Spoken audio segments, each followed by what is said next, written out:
The global telco market, the TAM, is like $3 to $4 trillion.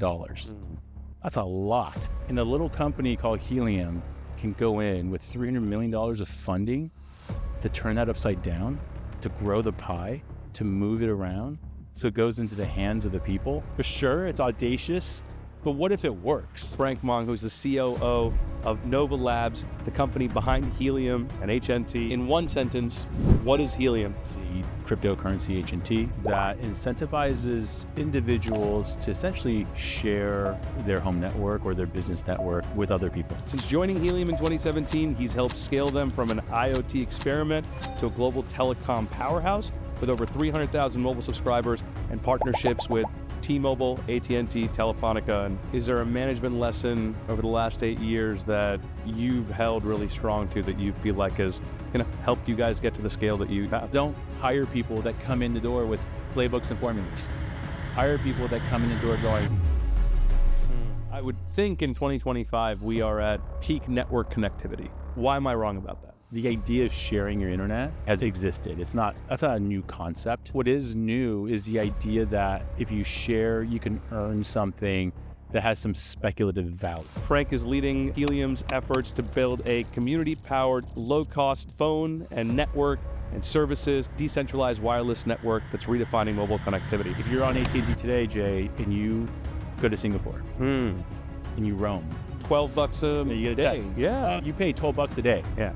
The markup on that's ridiculous. The entirety of the telecommunications space, it's about 150 years old if you count Alexander Bell discovering sort of communications or whatever he did with the telephone. That was the last time I think there was massive disruption to the telecommunications space. Helium is going to create the next moment.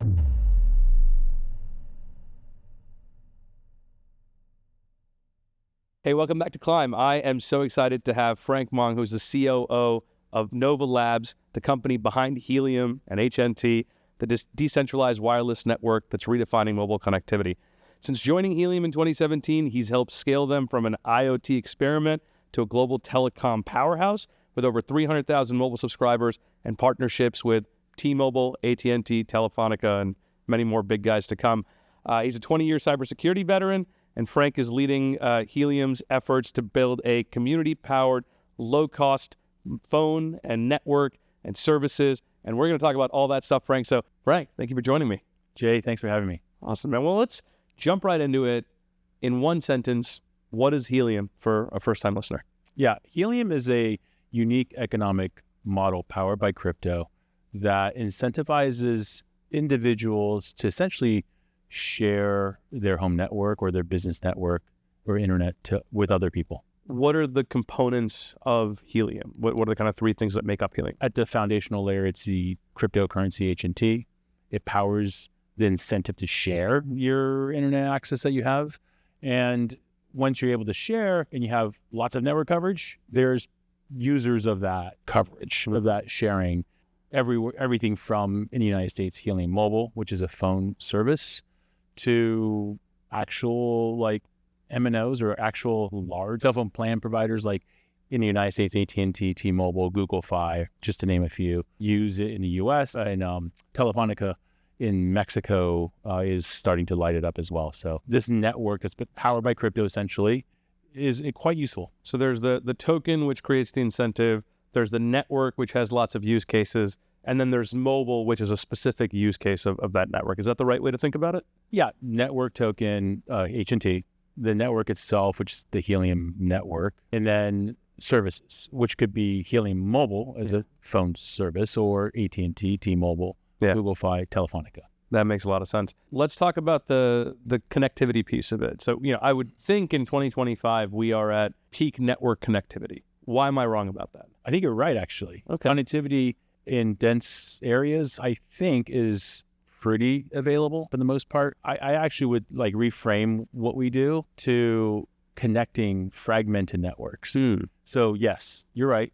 There's lots of kinds of connectivity out there. Everything from what you and I use, which is our cell phone. Yeah. So cell phone towers outdoors, to when you're actually in your workplace, whether it's here or at home, your phone just sort of connects to the Wi-Fi. Now imagine going to Starbucks, going to a lobby of the Four Seasons Hotel in Miami, what are you connected to at that point? If you're indoors and you're in a building that's surrounded by metal and fiberglass, how's that connectivity? How's that connection? So in some places it's pretty poor because of the physical barriers surrounding your phone and you're not able to get to a cell tower. This is where I think the fragmentation of Wi-Fi is a problem that I think Helium solves best, because we turn that fragmented area, fragmented network into a connected global network. So you don't have to enter in like username, password. You don't have to share email. Your phone just authenticates and just works all via the blockchain. It's the magic. Is the right way to think about it that you're selecting for me what network I'm kind of pinging off of? I just come onto Helium. Helium solves that problem in the background, as opposed to what happens is, I live in Manhattan. As I'm walking through, sometimes I get LinkNYC, I get the Starbucks, I get my office, I get, different places that I've been.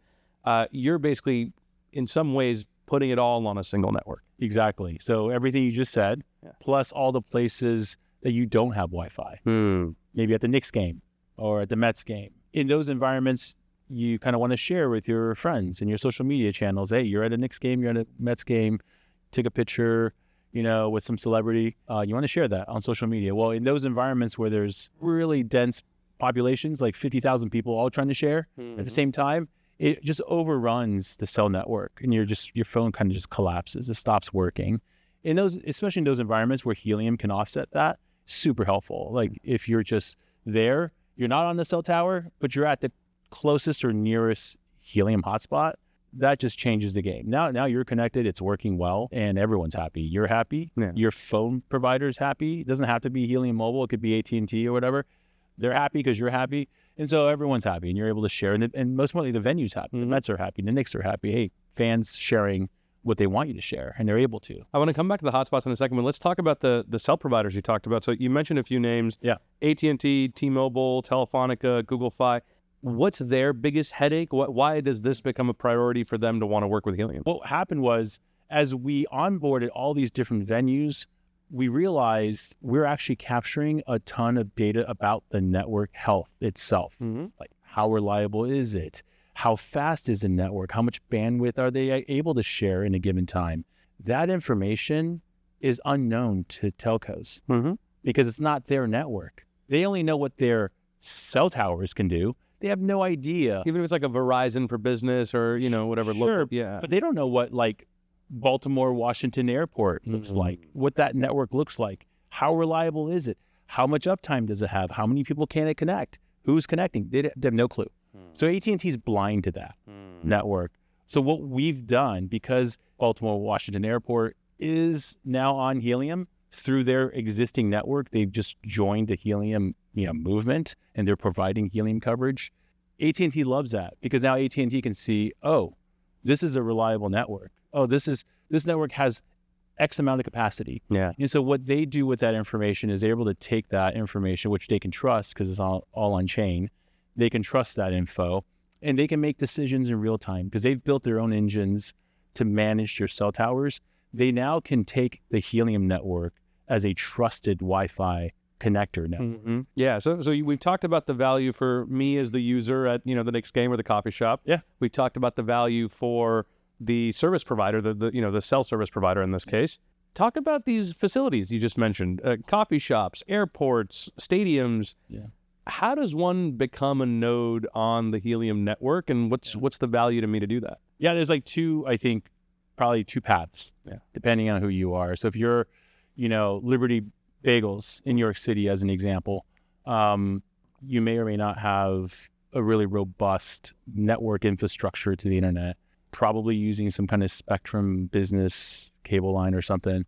And I don't know how many locations they have in Manhattan. They got, let's say 25, 30, yeah. Yeah, for them, they may have standardized on, Cisco Meraki or Aruba or something, or Ubiquiti or something. These are just brands of commercial Wi-Fi gear. Yep. In that case, what they can do is they can just configure that gear to see the Helium network and synchronize, which is just some configuration.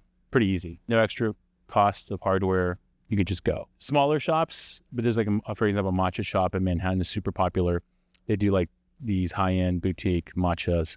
For them, it's probably likely they didn't standardize on anything. They're just using whatever the broadband carrier is giving them.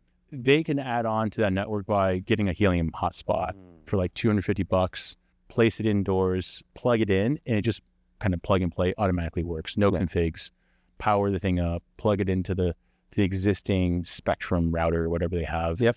And it just works. And by doing so, customers walking in are just connecting it safely, securely, doesn't disrupt their current business processes. Yeah. So as they start to add on to here, how important was Helium being on the blockchain? Could you provide the same service through a different means, or was it only able to happen because of the chain? I think what's interesting is the idea of sharing your internet, I think, has existed. That's not a new concept. I think what is new is the idea that if you share, you can earn something that has some speculative value. Kind of like, why not do this with US dollars or euros? You can. In fact, there are companies that have done that. Like, a couple of years ago, or I want to say 10 or 15 years ago, a company called FON, F-O-N, out of Spain, similar model, and they pay restaurants in pesos or euros or whatever they were on at the time. But it was a fixed payment. And for businesses, I think some of that may or may not be attractive. It might be okay for a while, but then it's sort of like it's not lasting almost. It kind of just goes away. But with Helium, what's interesting is that your earnings are in this form of crypto, and it has this natural speculatory aspect to it. Yeah. So it could just be worth nothing one day, but it could be worth a lot. And I think that potential is what a lot of business owners look for, even in their own business, is that there's a potential, right? You're not going to go down the traditional path of working a 9-to-5, a desk job. You're going to open a matcha shop. Why? Because you enjoy that work, and potentially it does really well. Yeah. There's upside. Yeah. And I think in the same manner of that kind of upside in opening your own business as an entrepreneur, Helium HNT has a similar feel. Yeah. Could be upside or could be downside. Do you think a business owner would pay the $250 and share their network if there wasn't that incentive? I haven't tried asking business owners if they would do it without the crypto. Yeah. So I don't know. I can't tell you what they would or wouldn't do in that scenario. But I can tell you that I went to many business owners just to see how the sales process worked firsthand when we first launched. As an example, I went to a really good brunch. It's called Sister Rita. Okay. It's on the border of Chinatown and Fidei, little alleyway. And they decorate the whole place kind of like very French-esque, kind of modern French influence. We're in their restaurant. It's kind of like in this building on the ground floor, and they're just surrounded by concrete with only windows they have is the front. And right across the street is a large Hilton or Hyatt Chinatown hotel. Yeah. So it's a massive structure just blocking them. We're in there. I'm like, dude, there's no signal. Like Helium Mobile, 0 bars. AT&T, 0 bars. I know this because I run a bunch of different cell carriers all the time. I'm testing coverage. I'm nerding out on this stuff. I was in there like, oh my gosh, I can't even connect to the internet. And so I go and I talk to the owner. I'm like, oh, what do you guys do for internet here? Because I can't even connect. Like, I love your food. I want to share it on the internet, but I can't share it on Instagram because I can't even connect. And then so they're like, oh yeah, connection here is not great. We don't like to give out the Wi-Fi because it's for a point of sale system. I get it. Makes complete sense. Yeah. I said to the owner, her name's April, and I was like, hey, do you want to try this thing called Helium hotspots? What it'll do is it'll share your internet in a secure way that doesn't disrupt your point of sales, but it'll give your customers the ability to connect to it automatically with no passwords. Yeah. And she's like, wait, what is this stuff? I'm like, well, just trust me, it works. There's a bunch of cryptography in the back end that we've made so it's secure, it's encrypted, and they can just connect with their phone using the SIM card on the phone, and it'll authenticate automatic. It's all part of Helium. And she's like, really? I'm like, yeah. He's like, well, how much does that cost? I'm like, $250. She's like, well, it's so expensive. I'm like, it's okay. It's free for you. Yeah. I'll do it for free. Well, why would you do that? Well, because I can earn, I want the crypto, HNT. I want the crypto. She's like, wait, what if I want the crypto? I'm like, you don't even know what the crypto is. She's like, it doesn't matter. What if I want the crypto? I'm like, well, if you want the crypto, then you pay $250. Then it's yours. And she's like, I want the crypto. Interesting. I'll pay the $250. I'm like, you don't even know what the crypto is. Why do you want the crypto?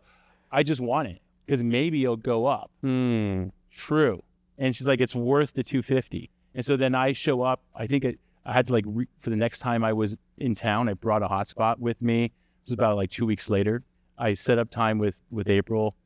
By the way, they close at like 1 p.m. or 2 p.m. So you got to get there before they close. And so I go after they close and I set up the hotspot for them. She, pays Helium the $250. And so I did all that. We even did like a video on it with her later. She loves it. And you can track this stuff on chain. So you can see on world.helium.com how well Sister Reader is doing, how many people are connecting. There's an app called Helium Geek that I use quite a bit. It's a third-party app. You can see how much data they're actually transmitting and transferring. It's phenomenal to see. It's just amazing. And the value there for her as her customers. I mean, I as you were talking about it, I didn't even think of photos. My mind went to the QR codes. All these restaurants have switched over to QR codes, and oftentimes I'm in there. I just want to know what the menu is, man. And like, I got to be like, guys, can you just bring me a menu because I can't connect? Dude, that happens all the time at Whole Foods. Really? Prime member. Yeah. You gotta scan the QR. Yeah. And I can't. And for some reason, Whole Foods has horrible cell coverage. Yeah, it's a big concrete block building. Yeah. And it's like I came and loaded a QR code. Yeah. No, I'm a Prime member. Come on, Whole Foods. Yeah, the Whole Foods. If you're listening, on the piece of why somebody buys Helium, right? So if I'm just, I'm not on the network, maybe not yet, right? I'm not a venue owner. I'm not AT&T. Why do I want Helium token? What do I have to believe to go out there and put my USD down to get HNT? If you look at the entirety of the telecommunications space, I looked at this at ChatGPT and Grok. It's about 150 years old if you count Alexander Bell discovering sort of communications or whatever he did with the telephone. That was the last time I think there was massive disruption to the telecommunications space. I think Helium is going to create the next moment, similar and maybe even bigger than that moment. Cellular phones and all that. That was another big moment, I think, for the telco space. It created a massive industry, a massive ecosystem for Apple, as an example, to just completely gobble up, and Samsung. But I think the next moment is decentralized wireless connecting, and it's more than just connecting your phone. I think it's just connecting people. Like, how do people connect? How do you do it in a secure, safe, and fair way everywhere, and have it consistently work all the time, where you're not constantly tagged? If you're on AT&T today, Jay, and you go to Singapore and you roam, I got to pay the $12 a day. Yeah, don't worry, you're connecting here, but you pay $12 a day. Yeah, dude, why? Yeah, why does it have to be $12 a day? Because AT&T doesn't have a network in Singapore, and that's in whatever their treaty, quote unquote, is, or trade agreement is with that network. There's a cost, but it's not $12 a day per person. Yeah, the markup on that's ridiculous. Well, the global mobility has only really, I think, existed in the last 15, 20 years, right? I mean, at the scale, you had mobile happen, and then people were moving around the world with the same device. Right. And these companies haven't actually sat down and thought about, what does global mobility look like? I think they thought about it. You think so? They're going to charge you a lot of money. Yeah. That's what I think. Yeah. But I could be wrong. Yeah. I don't work there, so I don't know. Fair. But I think my point is, it doesn't have to be that way. Yeah. And what I think should happen is you've got whatever phone plan you've got. It works great here in the U.S. And when you decide to go to Singapore, it should just continue to work at the same rate that you're paying here. Why pay more? Yeah. We're global citizens. You want to be as mobile as possible for the sake of trade, doing business, having vacations. Like, every country wants people to travel there, to spend money, to enjoy their time. And I think the last thing you should do is tax them on internet. The more internet access they have, the more places they can figure out to go to. Yeah. So I would say it should be the opposite. So I think Helium's got a great opportunity there to really connect all these fragmented networks, whether it be a geography bound and tariff bound, or Wi-Fi bound. Wi-Fi is like you said, probably the most connected time in our lives, but yet it's fragmented. You can't just connect everywhere, every time in the same way at the same cost. Yeah. When you think about, Helium sitting in between the user's device, and all these different networks that you're I'm basically ping-ponging off of to make sure that I have uninterrupted connectivity. How do you assure people that it's safe, secure, transparent, no vulnerabilities are being introduced? All those things that people think about, especially in this GPT moment. Yeah, there is no like 100% guarantee when it comes to your cyber security posture. I kind of know this because I spent 25 years in cybersecurity, and unfortunately, wherever there's money, there's criminals, and that money today, quote unquote money, is all over the internet, especially with crypto. That's a risk for sure. So I would say that you're watching this on YouTube or whatever podcast system you're on the internet, your system is on, so you're vulnerable. It has nothing to do with Helium, has nothing to do with whoever your provider is. It's a state of the situation, unfortunately. What I can say is what Helium does, though, is that it does encrypt the traffic, and it uses your phone to authenticate automatically to the network. And that, I think that in itself, and keeping you isolated from the business network, has I would say, just a basic layer of protection. You're encrypted. You're not touching the business's network. You don't know what's on there anyway. Safe or not safe, who knows? It's not your job. You just want to get to the internet. And then once you're on the internet, it's free for all. No one can protect you but yourself. I think that's sort of the quote you should remember. No one can protect you from cyber risks except for you. So just behave responsibly. In this AI moment where, people are walking around asking GPT and Claude for the most basic things, do you think the demands for consistent connectivity are more important, about the same, or going to become, less important? I think from my perspective, I think it's much more important. I think things like GPTs keep you connected even more. So if you were like anti-social media and you want to keep to yourself or whatever, like your own alone time, I feel like whether it's ChatGPT or Grok or Claude or whatever, or Gemini, they've done an amazing job just learning and interacting with you based on whatever subject matter you're interested in. I use it all the time. I use it for work. I use it for personal reasons. What do I buy my kids for their birthday? I talk to ChatGPT about that. Yeah. It's, how do I launch Helium hotspots in Seoul, South Korea? Talk to ChatGPT about that as well. I feel like they're so good at finding information to share with you. I don't think they're right all the time. Sure. Definitely not 100%. But interesting, decent takes I get from AI today. Yeah, and you want to basically have that connectivity. I'll give you an example. We were in London this summer with my family, and I knew I had about kind of 2.5 hours. My wife had a meeting. It was just me and my son. And I went into ChatGPT and said, "Hey, I am outside of Buckingham Palace. We just watched the parade go by. I got 2.5 hours, and I have a 3-year-old. ChatGPT, what do I do?" And it was like, "Hey, 20-minute walking distance to here, playground over here." Well, all these little things. And then as we started doing them, I was like, "Hey, it's been an hour. We got to the playground. What next?" And you sort of realize like there's a spatial connectivity that matters to that.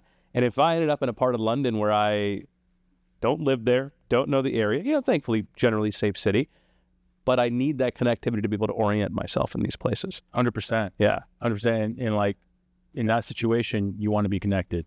And if your phone doesn't work, that becomes like the focal point of your time there versus your time with your son. Right? Yeah. That's a moment that you want to share with them.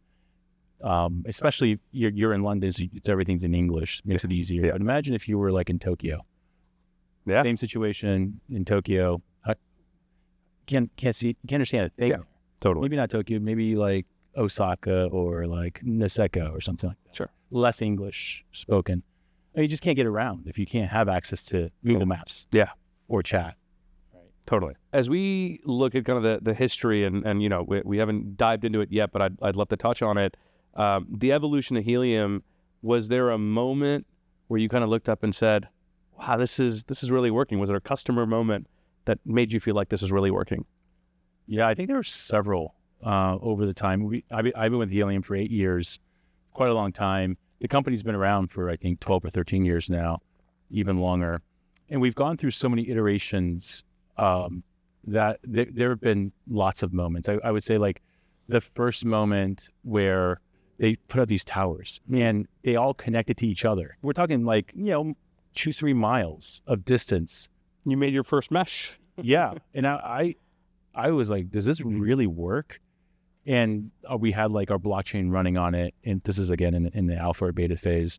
And then we built these little sensors that could talk to the network. And we put these little sensors, they're like, just imagine like a little bit bigger than my Apple Watch. And we would like strap them to like Lime scooters. And this is Emily and I. Emily's our head of marketing now. But she and I were like the non-technical people in the office. So I remember Robert, one of the engineers, built these little sensors, and Amir would like update the firmware and code of the hotspots. And he, the CEO, co-founder, used to code. He actually used to build stuff, and he was quite good at it. He got us sensors and said, here's a battery pack and a sensor. Just go walk around town. Just like a little jerry-rigged thing that you were just going around town with. Yeah. And then so we did that. Yeah. And we had this little web-based dashboard that just had these dots, like cookie crumbs, on a map. And we used Mapbox. And we was like cookie crumbs and we just literally, we had these crumbs all around the Mission, Valencia streets and Van Ness, and we ride scooters down like, 17th and go to Buy-Right Creamery or something down there at the time. It was amazing. Like at that moment, because I could see it on my phone, on the browser, I see my dot, and it's like, see the whole like cookie crumbs, and everyone in the office could see it. Yeah. I was like, holy shit, this works. Like it really works. Yeah. Oh my gosh. Now we just need to do this in like every city and town in the world. Yeah.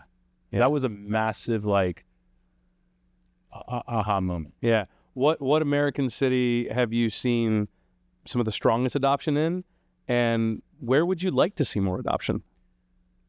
A lot of cities have strong adoption. I would say like New York City, Manhattan.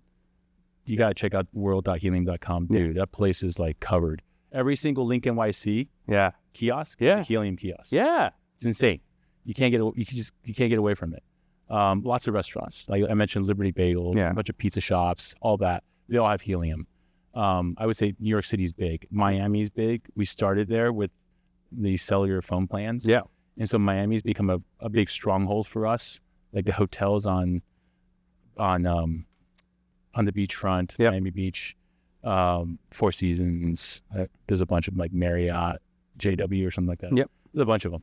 They all have Helium. It's incredible. And then and do each of these facilities set up multiple nodes, or you just So for example, Baltimore Washington Airport is about 254 nodes. Yeah. But they're existing. I forget what gear they're on. Yeah. Whether it's Cisco or Aruba or Meraki. These are like enterprise class stuff. They're already there. So they have 250. All 250 connect to Helium. Wow. It's pretty amazing. Yeah. But I would say like San Francisco is a big stronghold for us. Every time we hold an event in San Francisco, I feel like it's like thousands of people. They all know Helium. Yeah. It's big, huge supporters of Helium. Los Angeles is another big one. Austin, Texas, of course, is a big city for us as well. Recently, I don't know how recent, I want to say in the last 6 months or so, Ohio and Arkansas. So I went on World and I started looking around, and like every KFC, Dunkin' Donuts, Rent-A-Centers, they all have Helium coverage. And are these people you didn't reach out to directly and say, hey, KFC franchise owners, let's go and set up some Helium hotspots? No. It's not that I'm aware of. It's incredible. Yeah. So Middle America loves Helium. So I mean, these are just things that are popping up. If you look at around the world, man, there's still hundreds of thousands of hotspots around the world too. Yeah. These nodes, they're earning tokens for the people that set them up. Let's compare and contrast, New York, Miami, Austin versus Middle America. Is there a price difference, incentive difference to set it up somewhere like Ohio versus, Middle Manhattan? Well, nowadays it's all about traffic usage. Yeah. So the more there are phones connected and using the data and that you're sharing, the more HNT you'll earn. And so I think, like, for example, Baltimore, Washington is crushing it. EWI Airport, just because it's an airport, I think they get like 30,000 people a day going through. And so if everyone's connected, that's like massive amount of connectivity there that's happening. New York City, Manhattan, there was, for a time, I want to say like a year ago, there was a community center in the heart of Manhattan.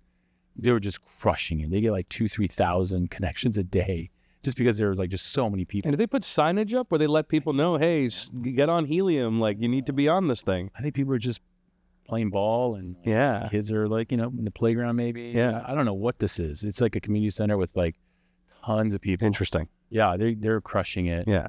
Man, there's so many, and there's like, even like Sister Rita example, like even though like April's hotspot, she's got probably 100 people to 120 people a day. There's a small restaurant, so it's not like she can fit a lot. And they're only open from 8 to like 1 p.m. Every day. Like she gets about 120 people connect. She's earning. Yeah. She's doing she's earning a lot because once they go to her restaurant, they can't get any internet without Helium. Yeah. So she's crushing it there. Yeah. So there's all kinds, all sizes. Let's talk about the business piece of it. I mean, this is not just a fun project where, folks are getting access to Wi-Fi and they're able to see their QR codes and all that stuff. Because obviously you guys have, raised venture capital, you're building a business here. How does the business side of it work? Where does the revenue come from? Yeah, if you look at our revenue profile, it comes from, like, I would say today, 2 major areas. One is the Helium Mobile phone plan. You do about 1,500, 2,000 net new customers a day. Yeah. A lot of that's free for the free phone plan, but a lot of it is actually paid. So they're either paying $15 for our middle tier, which is 10 gigs, or the unlimited tier, unlimited gigs for $30. Yeah. So it's $30, 15 are free. And then we have some add-ons, like for kids, it's $5 for every kid or something in your family plan. And then you could buy data packs, of course.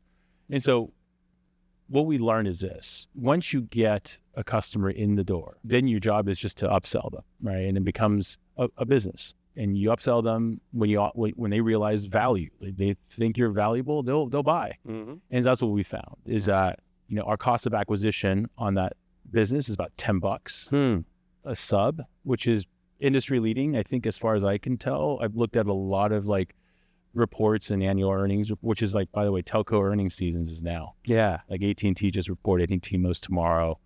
But as you look at those, you'll see like it's expensive to run a phone service. It's like getting a subscriber is it's usually $100 to $150.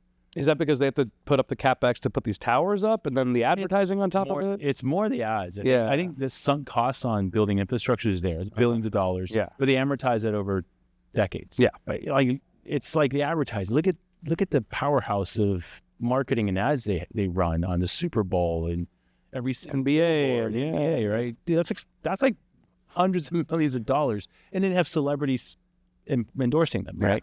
So that's a lot of money. Helium Mobile doesn't do that.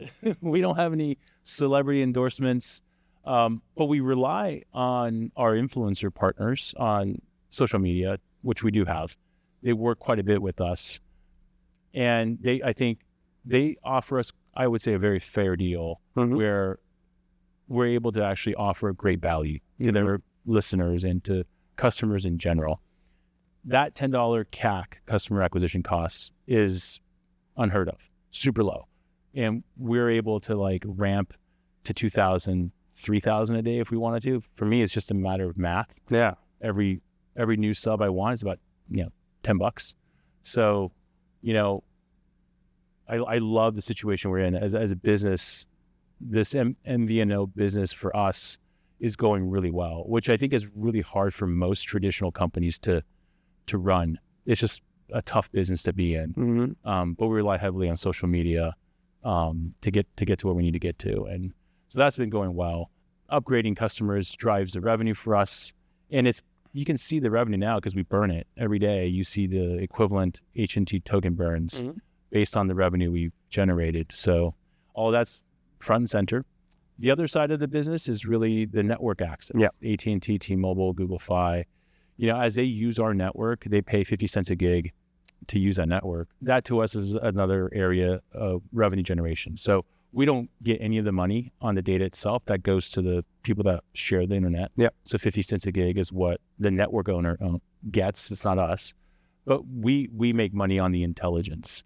We have, and this is not like something we've productized yet, but we essentially have data models and data sets that we're training in a similar vein of AI for Wi-Fi networks. It's like visibility into their connectivity. Yep. Yeah. Giving them visibility, giving cellular infrastructure people the confidence that the Helium network, this group of, fragmented Wi-Fi that we've glued together, giving them the ability to say, okay, I can trust the Helium network.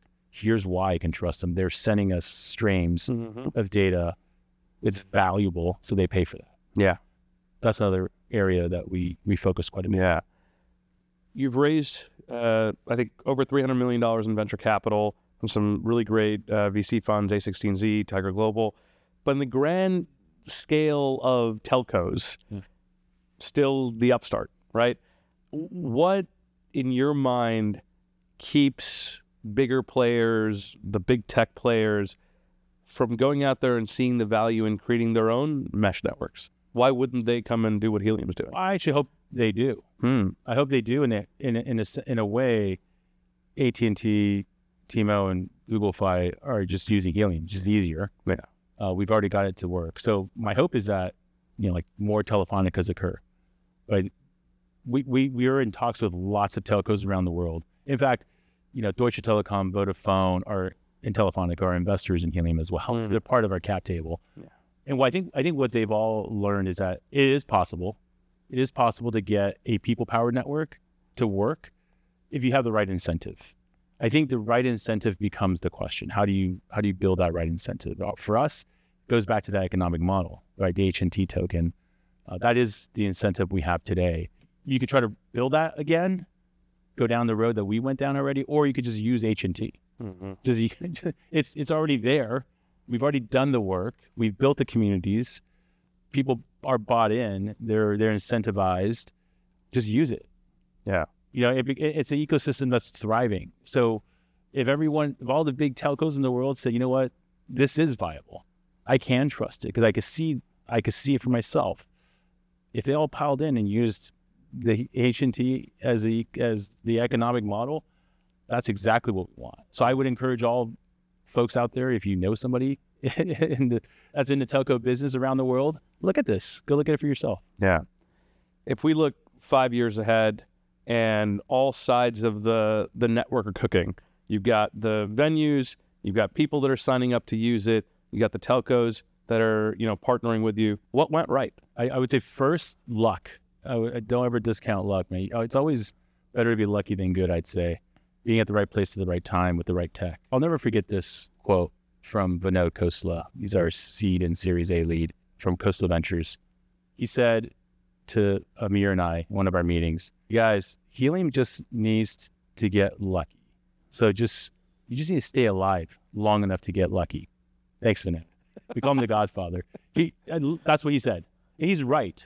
I mean, he is right. He's basically summing up all the different hypotheses, and you guys super smart, and basically into one simple thing. You just need to stay alive long enough to get lucky. I think that's true for all startups. That's something that Amir and I I think we live by that. Yeah. It's like, you got to stay alive. So do everything you can to stay alive. And if we can stay alive long enough, luck will find us. Yeah. Because we'll be at the right place at the right time, the right set of technologies. Yeah. And I feel like we're there now. We've got all the tech that we need to power this, and we're actually running into problems that exist. And the global telco market, the TAM, is like $3 to $4 trillion. $3 to $4 trillion USD. That's a lot. And a little company called Helium can go in with $300 million of funding to turn that upside down, to grow the pie, to move it around so it goes into the hands of the people. I don't know. It's a flyer for sure. It's audacious. But what if it works? Yeah. Yeah. Well, before we go into the flip side of it, I actually want to touch on some of the lessons you mentioned over the 8 years that you've been, at the helm and building Helium. What was the biggest, oh shit, we might not make it through this moment? And what did that teach you as you've kind of come out of it? I remember we were trying to build the first hotspot, and we were going to use a different chip called TI. Texas Instrument had a chip that was open source, and they had a firmware, a software stack. We just could not get the thing to work. I don't think anyone got that thing to work, and we were really trying to write the code and the firmware and get all the technical pieces to really work well, which involves like radio waves and signals and all that. Very hard, very hard. When we took that path, we had about a year of runway to build this left as a business, and we're like literally like 8-9 months in, and the thing doesn't work. And I'm just sitting going, oh my God, I think this might be it. It's not working. We have the smartest minds on it. There's a team of like 13 people total. Yeah. Trying to build this thing. I just remember Amir literally within, I would say, 6 to 8 hours, programmed them all and had the Helium blockchain running on it. Wow. And it just worked. While the rest of our team is trying to build something from scratch 8 months in and can't get it to work. Yeah. And so finally he made the call. He's like, yeah, we're just going to use this, something called LoRaWAN. No one's ever heard of it. It's quasi open source, but it is what it is. We gotta go. We gotta get something that works. And it turned out that it worked really well. Mm-hmm. So, and now as the COO, as leadership, is there a management lesson over the last 8 years that you've held really strong to that you feel like has kind of helped you guys get to the scale that you have? Yeah, I think hiring is the hardest thing, and managing a team and growing a team at a startup level is very difficult. I would say that if you're hiring for your startup, and as we did, you really want to try to hire people that are not afraid to fail. And I know people say this, I really do mean it. And it's really hard to find people like that because society as a whole, as you're growing up from childhood to schooling to going to college and graduating, like there's a whole plan laid out, and it's all around success. It's all around getting A's, getting 100%, right? And you're like a parent hovering over your kid, like you got to do everything. You got to best brand college. You got to play piano. You got to go to Harvard. You got to go to Stanford, right? And actually, none of that really matters. Like the best employees for startups are people that are just good at hacking. They're not good at taking tests necessarily, but they're really good at figuring out problems and solving them with duct tape and wires, and not afraid to like get shocked along the way. Because, I'll just remind you all, like, if you're an entrepreneur, you know this, like you learn the most when you fail. It's in your failures where you find a chance to succeed. And that's like not something we're taught. Even for me, I had to learn that from Amir. That's probably my biggest takeaway of working at Helium, is beyond anything else, is just I had to learn that failing was okay. After being in corporate America for 25 years in cybersecurity, you gotta be able to fail. And you have to create a company environment where you celebrate failure versus success, which is incredibly hard. It's non-intuitive. Yeah, can we double click on that for a second? Like from a culture standpoint, how do you celebrate failure or incentivize risk? First of all, you can't punish people for failing or making mistakes. It happens. In fact, if it doesn't happen frequent enough, it's a problem. And these mistakes, you don't want catastrophic mistakes. Like, you don't want to be sued or stuff like that. There's massive ones. Yeah. You just want lots of little ones along the way. And I think that's when you know that your team is actually trying things. They're doing things, especially in like marketing and sales. Hey, that outbound email didn't work. We didn't get as many leads as we wanted. Great. Try something else. Or like in marketing, that event was a failure. Just didn't get the amount of people we wanted. Great. Let's figure out why. Was it the messaging? Was it the time of year? Was it the location? Let's learn from that. I think as leaders, founders, you got to like encourage your people to not worry about whether or not it's going to work or not work, because we don't know. You're doing this thing because it's groundbreaking. It's disruptive. Hasn't been done before, which means there's no playbook. There's no formula. So don't hire people that come in the door with playbooks and formulas.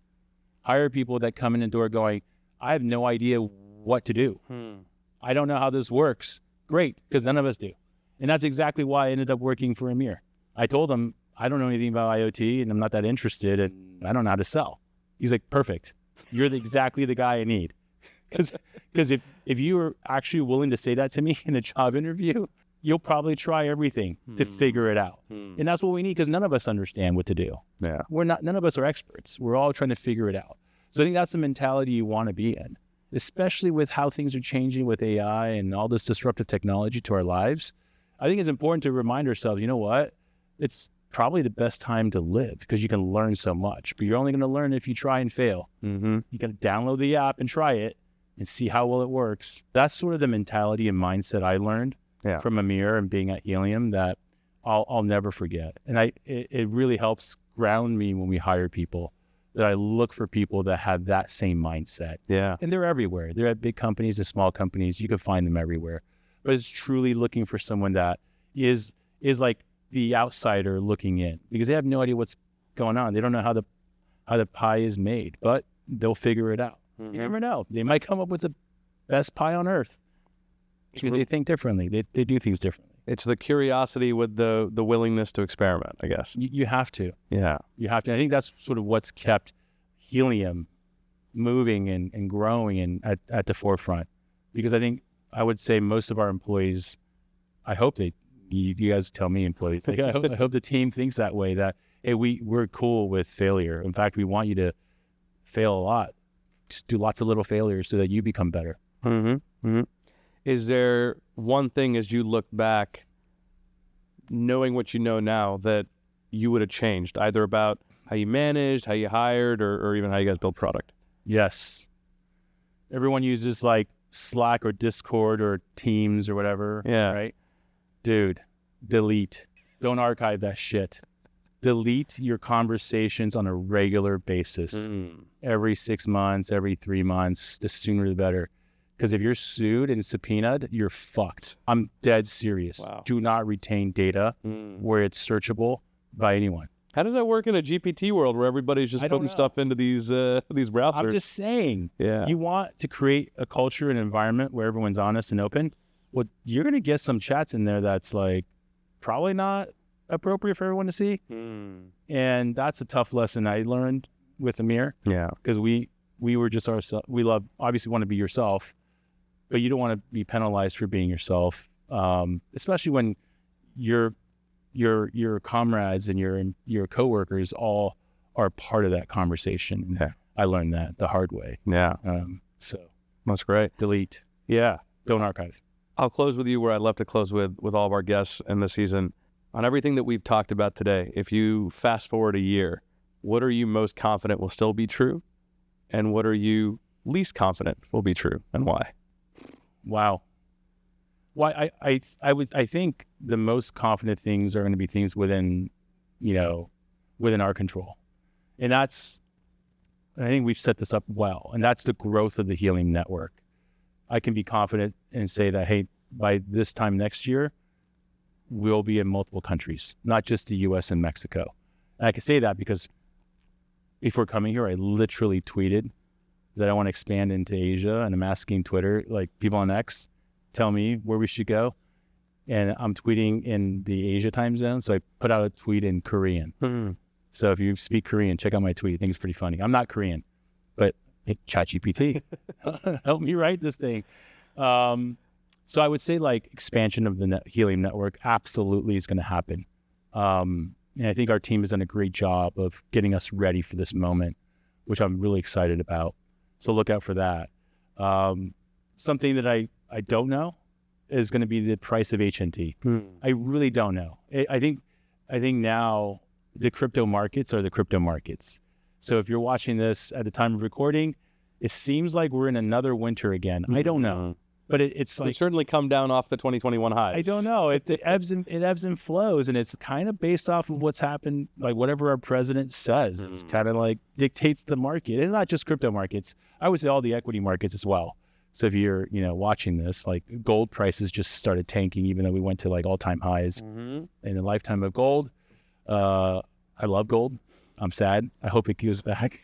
but Helium Network Token, like anything else, goes up and down. So I couldn't give you an answer. I hope it does well, but of course it could not. Yeah. Well, Frank, I would love to have you back on the show maybe in a year, and we'll look at all the prices of these things, but more importantly, we'll look at the growth of the network, which I'm confident is going to start to get bigger and bigger. I hope every Helium participant is driving Lambos by then. That's great. Frank, thank you for joining me. Thank you. Awesome, man.